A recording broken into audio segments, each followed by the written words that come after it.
कहते हैं आधी रात के बाद कुछ अस्पताल मरीजों का नहीं आत्माओं का इलाज करते हैं। और उस रात एक लड़की को ऐसा अस्पताल मिला जो अस्पताल दुनिया में था ही नहीं। घने जंगलों से घिरा पहाड़ी गांव चंदवार में एक ही पुराना क्लिनिक था, डॉक्टर रणबीर चौहान का क्लिनिक। गांव वाले कहते थे कि डॉक्टर बेहद कुशल है, लेकिन कुछ साल पहले उसका परिवार अचानक गायब हो गया था।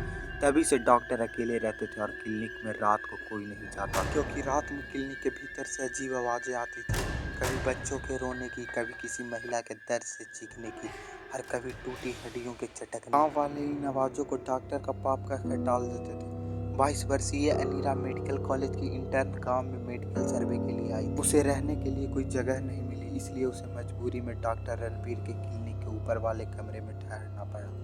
गांव वाले बार बार चेतावनी दे रहे थे, रात में नीचे मत उतरना, चाहे कोई भी दरवाजा खटखटाए। लेकिन अनीरा विज्ञान में विश्वास करती थी।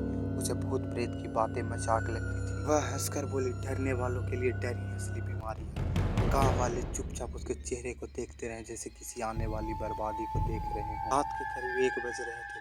क्लिनिक के ऊपर वाले कमरे में अनीरा मेडिकल नोट्स पढ़ रही थी। अचानक ठक ठक ठक की आवाज आई। नीचे क्लिनिक के मुख्य दरवाजे पर किसी ने दस्तक दी। इतनी रात खिड़की से झांक कर नीचे देखने लगी। एक लंबा सा साया दरवाजे के ठीक सामने खड़ा था, लेकिन उसका गर्दन एकदम टेढ़ी जैसे टूटी हुई हो। साया फुसफुसाया, दर्द, बहुत दर्द। अनीरा का दिल तेज धड़कने लगा, लेकिन वह नीचे नहीं गई। गांव वाले की चेतावनी याद थी। दस्तक कुछ देर बाद रुक गई। कमरा फिर शांत हो गया, लेकिन अनीरा को लगा कि वह साया अभी भी वहीं खड़ा है। अगली सुबह डॉक्टर रणबीर सामान लेकर जैसे कुछ हुआ ही न हो। दूसरी रात और भी अजीब थी। लगभग 2 बजे क्लिनिक के अंदर ऑपरेशन रूम में ट्यूबलाइट अपने आप जल गई। रोशनी ऊपर वाले कमरे की दरार में दिख रही थी। अनीरा को लगा कि डॉक्टर नीचे काम कर रहे होंगे। लेकिन तभी कृपया मुझे बचा लो, कम आवाज में किसी के रोने की आवाज आई। अनीरा खुद को रोक नहीं पाई और सीढ़ियों से उतरी। जैसे वह ऑपरेशन रूम के पास पहुंची, रोशनी अचानक बंद हो गई। अंदर खूब अंधेरे। वह डरते हुए अंदर गई और टॉर्च ऑन की। रोशनी जैसे ही टेबल पर पड़ी, अनीरा तहसा से ठिठक गई। ऑपरेशन टेबल पर एक मरीज बैठा था, शरीर पर पट्टियां, लेकिन आंखें गड्ढे जैसी काली, गतिहीन, निर्जीव। लेकिन वह अचानक उसकी ओर मुड़ा। तुम देर से आई हो, डॉक्टर ने मुझे आधा काट दिया है। अनीरा चीख पड़ी। टॉर्च उसके हाथ से गिर गई। रोशनी बंद और उसके कान के पास वही ठंडी फुसफुसाहट, अगली बारी तुम्हारी। डॉक्टर रणबीर दौड़ते हुए आया और कमरे की लाइट ऑन कर दी। अंदर कोई नहीं था, न मरीज न चीखे। तुम ठीक हो? उन्होंने पूछा। अनीरा कांपते हुए बोली, यह क्लिनिक रात में आवाजें देते हैं। डॉक्टर ने बस हल्की सी मुस्कान दी, जो अजीब तरह से डरावनी लग रही थी। यहाँ जो सुनाई देता है वो इलाज चाहने वालों की आवाज नहीं होती अनीरा। फिर किसकी? अनीरा ने हिम्मत करके पूछा।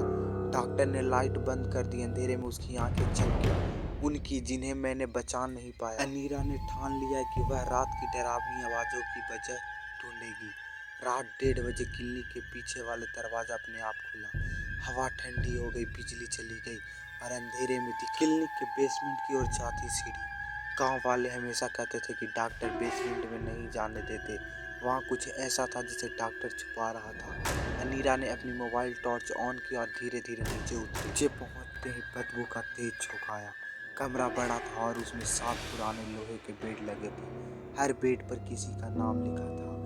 बेड 1 नेहा, बेड 2 अक्षम, बेड 3 नीलम, वैसे ही बेड 7 पे अनीरा। अनीरा के पैरों तले जमीन खिसक गई। उसका नाम पहले से लिखा हुआ, किसने, कब?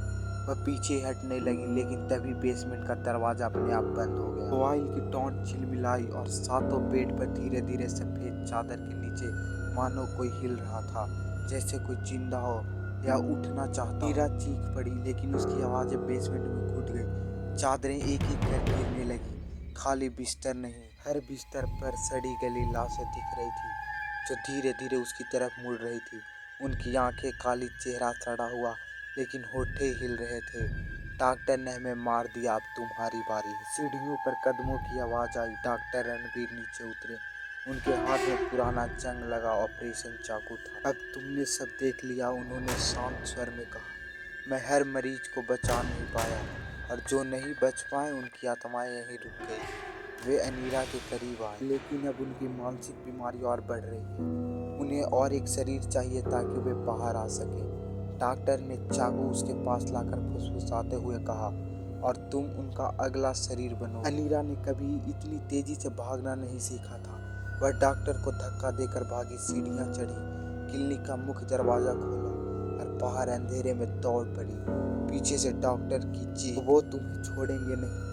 अनीरा जंगल की ओर भागी। उसके पीछे केवल डॉक्टर नहीं बल्कि सातों आत्माओं की सरसराहट थी, जैसे वे हवा में तैरकर उसका पीछा कर रही। सुबह जब गांव वाले उठे तो उन्हें क्लिनिक के बाहर खून के निशान मिले।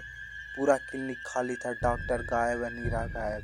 सिर्फ बेसमेंट के सातों बिस्तर सजाए हुए थे और एक नया नाम लिखा था, बेडाक, अगला मरीज। गांव वाले आज भी क्लिनिक के पास नहीं जाते क्योंकि रात में क्लिनिक की टूटी खिड़कियों से एक लड़की की चीख सुनाई देती है, मुझे बचाओ कृपया। और कोई कोई कसम खाकर कहता है कि उसने डॉक्टर रणबीर की डरावनी परछाई को वही पुराना चाकू घुमाते देखा है। कहानी यहीं खत्म नहीं होती है, तो एक सिर्फ शुरुआत है।